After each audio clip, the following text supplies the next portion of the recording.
Hello students, drawing theory RBSC channel में आपका स्वागत है।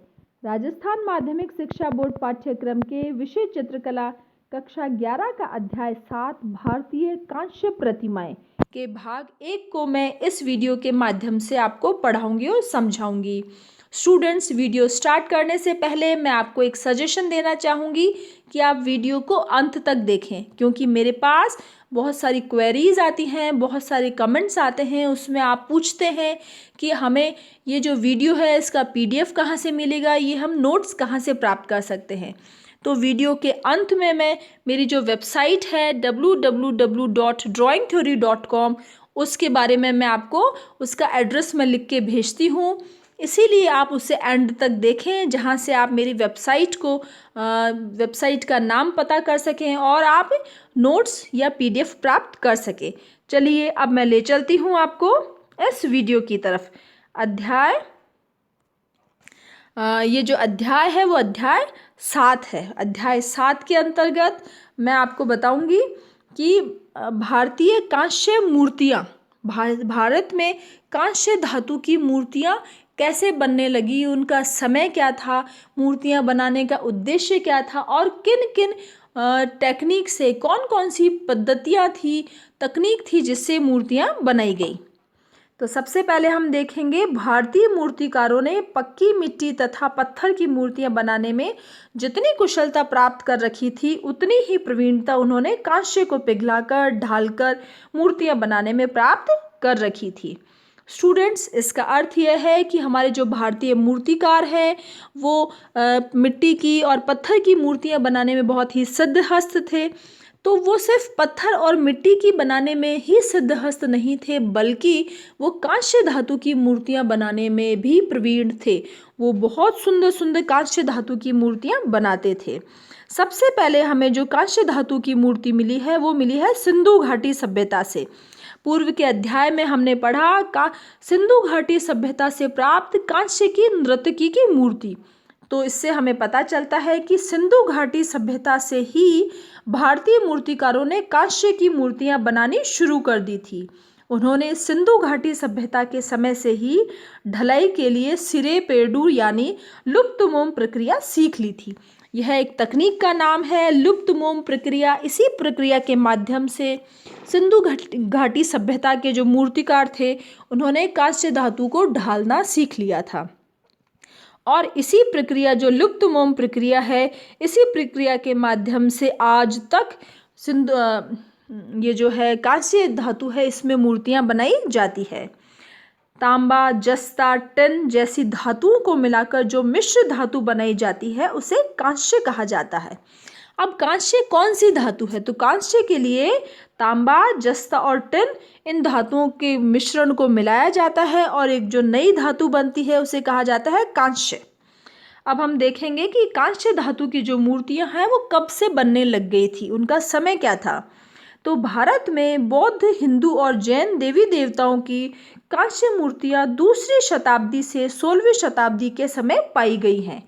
बहुत ही शुरुआत में दूसरी शताब्दी से ही भारत में कांस्य धातु की मूर्तियां बनानी प्रारंभ हो गई थी और 16वीं शताब्दी तक हम उनका चरमोत्कर्ष देख सकते हैं।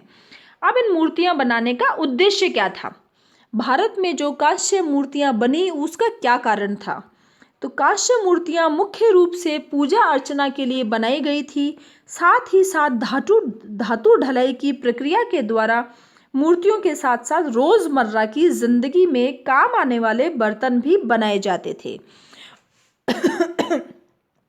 विद्यार्थियों, उद्देश्य बताया गया है इसमें कि कांस्य मूर्तियां बनाने का उद्देश्य था कि जिस तरीके से पहले मूर्तियां पूजा में काम आती थी वो पत्थर की बनती थी, मिट्टी की बनती थी, लेकिन उन्हें क्षतिग्रस्त कर देते थे। कुछ जो आक्रामक जो लोग बाग थे क्षतिग्रस्त कर देते थे, परंतु कांस्य धातु की मूर्तियां बहुत ही मजबूत होती थी और उन्हें नुकसान पहुंचाना आसान नहीं होता था। इसीलिए जो भारतीय मूर्तिकार थे उन्होंने धातु में मूर्तियां ढालनी सीखी और बनानी शुरू की। साथ ही साथ उन्होंने रोजमर्रा दैनिक जीवन में काम आने वाले जो बर्तन थे वो भी कांस्य धातु में बनाने शुरू किए। अब हम देखेंगे कि कौन सी तकनीक ऐसी थी जिससे वो मूर्तियां बनाते थे। तो धातु ढलाई के लिए मुख्य रूप से लुप्त मोम प्रक्रिया, एक प्रक्रिया का नाम, एक टेक्निक का नाम है लुप्त मोम प्रक्रिया, जिसे इंग्लिश में लॉस्ट वैक्स प्रोसेस भी कहा जाता है। इस तकनीक को यहाँ पे अपनाया गया, कांस्य धातु बनाने, मूर्तियां बनाने के लिए लुप्त मोम प्रक्रिया को अपनाया गया। अब ये लुप्त मोम प्रक्रिया है क्या, हम देखेंगे। देखिए, इस चित्र के माध्यम से आपकी पुस्तक में बताने का प्रयास किया है कि किस तरीके से मूर्तिकार ये यहाँ पे कांस्य धातु की जो मूर्ति है उसको बनाने के बाद छेनी से उसे ठोककर और इस मूर्ति को बहुत ही सुंदरतम रूप देने का प्रयास कर रहा है। अब हम देखेंगे लुप्त मोम प्रक्रिया क्या है। तो लुप्त मोम प्रक्रिया एक बहुत ही लंबी प्रक्रिया है। किसी भी धातु की मूर्ति या कांस्य धातु की मूर्ति बनाने के लिए सर्वप्रथम मूर्ति को मोम के द्वारा हाथ से बनाया जाता है। तो मोम से बनी हुई जो मूर्ति होती है उसके बाद उसके ऊपर मधुमक्खी की जो मोम होती है उसको गर्म किया जाता है, फिर उसको वापस पुनः पानी में डाला जाता है। फिर जब वो ठोस हो जाती है तो मधुमक्खी की मोम के तार बनाए जाते हैं। तार बनाने के बाद उन्हीं तारों को हाथ से बनी हुई मोम की मूर्ति के ऊपर लपेटा जाता है। तो पहले हम इसको पढ़ेंगे, उसके बाद आगे की प्रक्रिया को समझेंगे। ये जो लुप्त मोम प्रक्रिया है थोड़ी सी कठिन प्रक्रिया है विद्यार्थियों, लेकिन जिस तरीके से मूर्तिकार ने इसे बार बार करके इस पद्धति को सीख लिया और बहुत ही सुंदर मूर्तियां बनाने लग गए, तो आप विद्यार्थी हैं, आप इस प्रक्रिया को बार बार में पढ़ेंगे तो आप भी इसका अच्छे से अर्थ समझ पाएंगे। बहुत ही सरल भाषा में, सरल तरीके से मैंने इस पद्धति को आपको समझाने का प्रयास किया है। अब मैं ले चलती हूँ आपको टेक्स्ट की तरफ। इस प्रक्रिया में कई चरण होते हैं। सबसे पहले मोम की मूर्ति हाथ से बनाई जाती है। जैसा कि मैंने बताया, जिस किसी भी धातु की मूर्ति बनानी है उस मूर्ति को सबसे पहले हाथ से बनाया गया मोम के द्वारा। फिर मधुमक्खी के विशुद्ध मोम को आग में पिघलाया जाता है। ऐसी मोम जो मधुमक्खी के छत्ते से मिलती है, उस मोम को आग में पिघलाया गया, फिर उसे कपड़े से छाना गया और उसे पुनः ठंडे पानी के बर्तन में भरकर और उसे निकाला जाता है, जिससे मोम पुनः ठोस हो जाती है। उसको पिघलाने से वो पतली हो गई, फिर उसे छाना, फिर उसे पुनः ठंडा किया, जिससे मोम दोबारा ठंडी हो गई। फिर उस जो मधुमक्खी वाली जो मोम है उसे दबा दबा कर तार बनाए जाते हैं और उन मोम के तारों को मोम की बनी प्रतिमा पर ही लपेटा जाता है। जैसा कि मैंने आपको समझाया, सबसे पहले मोम की मूर्ति बनाई, फिर मोम के मधुमक्खी के छत्ते से जो मोम निकली उसको तैयार करके फिर उसके तार बनाए और तारों को ही जो मोम के जो तार है उसे मोम की मूर्ति पे लपेटा गया। अब मोम के तार लपेटने के बाद उसी मोम की मूर्ति के ऊपर मिट्टी, रेत और गोबर की मोटी प्रतिमा के चारों तरफ लगाई जाती थी। वो जो प्रतिमा है, जो मोम की प्रतिमा है, उसके ऊपर मिट्टी, रेत और गोबर की मोटी परत लगा दी जाती थी और उसके एक तरफ खुला मुंह रखा जाता था। वहाँ पर मिट्टी का प्याला बना दिया जाता था और उसमें से पिघली हुई धातु को घोल डाला जाता था एवं मोम व मिट्टी से बने सांचे को आग पर रखा जाता था, जिसमें मोम तो पिघल कर बाहर निकल जाती है तथा धातु प्रतिमा का आकार ले लेती है। मैं आपको इसे पुनः समझाती हूँ। देखिए स्टूडेंट्स, थोड़ा सा आपको कठिन जरूर लगेगा, इसको दोबारा आप जब समझेंगे तो अच्छे से समझ में आ जाएगा। आपको क्या करना है, सबसे पहले ये समझना है कि किसी भी धातु की प्रतिमा बनाने के लिए पहले उस प्रतिमा को साधारण मोम से हाथ से बनाया गया। उसके बाद मधुमक्खी का जो छाता है उसकी जो मोम तैयार की, उसके जो तार तैयार किए, जिसका एक तरीका यहाँ पे मैंने आपको समझाया, उस तरीके से जो तार तैयार किया उसको उस जो मोम की जो मूर्ति है उसके ऊपर लपेटा गया। तार लपेटने के बाद उस मोम के ऊपर मिट्टी, रेत और गोबर की मोटी प्रतिमा भी लगा दी गई, मोटी परत लगा दी गई उस प्रतिमा के ऊपर। और मिट्टी, गोबर की जब मोटी परत लगाई तो साथ में वहाँ पे एक जगह मुंह भी खुला रखा, सब जगह नहीं लगा, एक हिस्सा खाली छोड़ दिया और वहाँ पर मिट्टी का एक प्याला बना दिया गया, प्याला नुमा एक आकृति बना दी। फिर उसमें से पिघली हुई धातु का घोल डाला गया। वो जो हिस्सा है, जहाँ से खुला हिस्सा है, वहाँ से पिघली हुई धातु जो कांस्य धातु है उसका घोल उस मुंह से उसमें डाला गया और एवं मोम व मिट्टी से बने सांचे को, जो प्रतिमा जो पहले तैयार की गई है, पहले मोम है, फिर उसके ऊपर मिट्टी का लेप लगाया गया है, अब हम उसमें धातु उड़ेल रहे हैं, जो पिघली हुई धातु उसको उड़ेल रहे, उन सभी को हमने उसको आग पे पकाया। आग पे रखने से क्या होगा कि मोम जो है, अंदर जो मोम है वो तो पिघल कर बाहर निकल जाएगी और वो जो शेप बना हुआ, अंदर जो शेप बना हुआ है मोम का, उसका स्थान ले लेगी धातु और धातु जो है वो प्रतिमा का आकार ले लेगी। इस तरीके से इस लंबे प्रोसेस को कहा जाता है लुप्त मोम प्रक्रिया। तो इसे इतनी सावधानी से यहाँ पे प्रयोग किया जाता है। यह संपूर्ण प्रक्रिया बहुत ही सावधानी से की जाती है तथा बाद में प्रतिमा के ऊपर बने मिट्टी व गोबर के सांचे को हटा दिया जाता है।